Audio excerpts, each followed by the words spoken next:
Hello everyone, how are you doing? This is MD Tech here with another quick tutorial. In today's tutorial I'm going to show you guys how to resolve the Bitlocker error that you might be coming across where it says that the startup options on this PC are configured incorrectly. So we're going to go over how to hopefully resolve it without too much of a hassle here. And we're going to go and jump into it by opening up the local group policy editor. So open up the start menu. You want to type in edit group policy. One of the best matches should come back with edit group policy. Left click on that one time.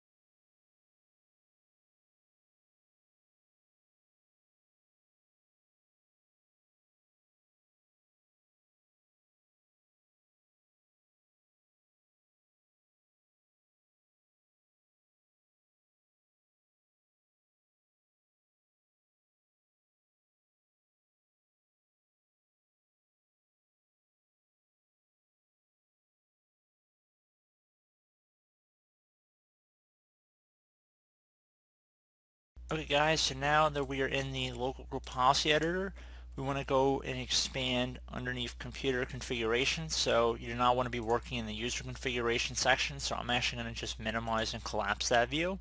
So underneath computer configuration, you want to go expand the administrative template folder. So either double click on it or left click on the little arrow next to it to expand the drop down.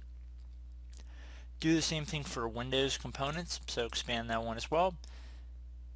Now, once you have Windows components expanded, you want to look for something that says Bitlocker drive encryption. Expand that. And there should be something that says operating system drives. So left click on that. Now on the right side, you want to double click where it says require additional authentication at startup. So double click on that. And you want to make sure once the pop-up has appeared here, you want to set this to enabled. You want to uncheck the box where it says allow Bitlocker without a compatible TPM. So you want to uncheck that box. And then for the next choice where it says configure TPM startup, you want to set it to allow TPM, which should already be there. Where it says configure TPM startup pin, you want to select require startup pin with TPM. Where it says startup key, the next selection, you want to select allow startup key with TPM. So that one should be default. And then the last one here should say configure TPM startup key and pin. You want to select allow startup key and pin with TPM as your default. And then once you're done with that, left click on apply and OK.